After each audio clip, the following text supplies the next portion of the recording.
Hello friends, welcome to my channel IQ test. दोस्तों, उम्मीद करती हूँ कि आप सभी बढ़िया होंगे और आप सभी को धनतेरस की हार्दिक शुभकामनाएं।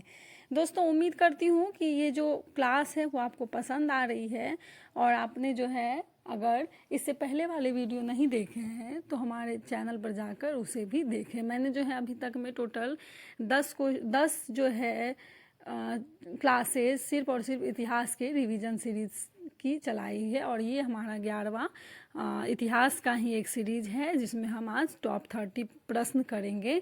और ये सारे प्रश्न जो है दोस्तों आपको कहीं ना कहीं एग्जाम में ज़रूर देखने मिलेंगे और वीडियो को पूरा देखें, लास्ट तक देखें और ज़्यादा से ज़्यादा संख्या में सब्सक्राइब करें। दोस्तों चलिए पहला क्वेश्चन हम देखते हैं। पहला प्रश्न हमारा है कि कौन भारतीय दर्शन की आरंभिक विचारधारा है? उत्तर हो जाएगा हमारा सांख्य। दूसरा प्रश्न है दोस्तों कि सांख्य, योग, न्याय, वैशेषिक, मीमांसा एवं वेदांत इन 6 भिन्न भारतीय दर्शनों की स्पष्ट रूप से अभिव्यक्ति कब हुई, यानी कौन से युग में हुई? तो यह हमारा हो जाएगा वैदिक युग में। तीसरा प्रश्न है हमारा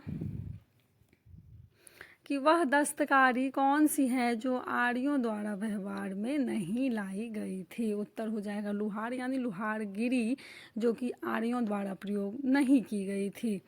चौथा प्रश्न देखते हैं। चौथा प्रश्न है हमारा कि ऋग्वेद के किन 6 मंडलों को वंश मंडल या गोत्र मंडल कहा जाता है? दूसरे मंडल से लेकर 7वें मंडल तक को जो है वंश मंडल या गोत्र मंडल कहा जाता है। पांचवा प्रश्न देखेंगे।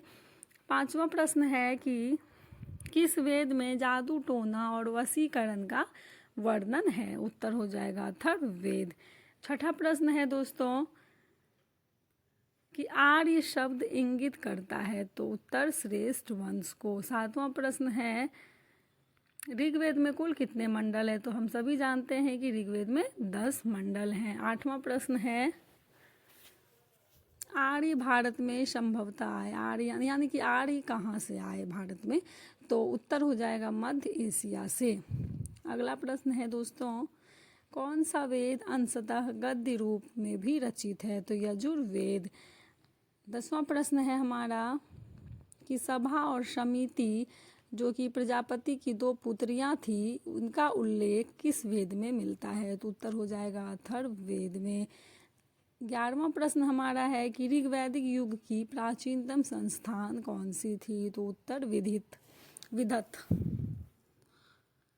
अगला प्रश्न है ब्राह्मण ग्रंथों में सर्वाधिक प्राचीन ग्रंथ कौन सा है? तो शतपथ ब्राह्मण। 13वां प्रश्न देखेंगे। 13वां प्रश्न है कि गोत्र व्यवस्था प्रचलन में कब आई? तो उत्तर हो जाएगा उत्तर वैदिक काल में। अगला प्रश्न है दोस्तों अनुलोम विवाह का क्या अर्थ है? तो उच्च वर्ण पुरुष का जो निम्न वर्ग के नारी के साथ विवाह हो जाता है तो इन्हें अनुलोम विवाह कहा जाता है। अगला प्रश्न है कि प्रतिलोम विवाह कब माना जाता था? तो जब उच्च वर्ण की नारी निम्न वर्ण के पुरुष के साथ विवाह कर लेती थी तो उसे प्रतिलोम विवाह माना जाता था।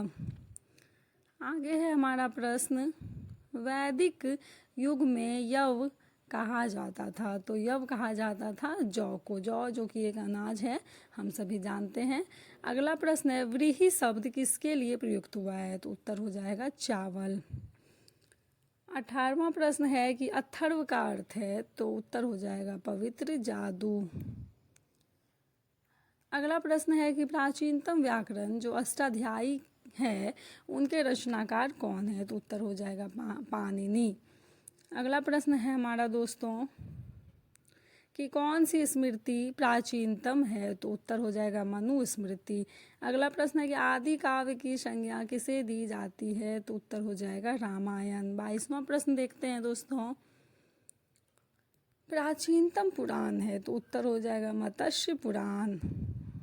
23वां प्रश्न है हमारा ऋग्वेद में सबसे पवित्र नदी किसे माना गया है? तो हमारा उत्तर हो जाएगा सरस्वती। अगला प्रश्न हमारा कहता है कि वैदिक समाज की आधारभूत इकाई क्या थी? तो उत्तर हो जाएगा कुल या कुटुंब।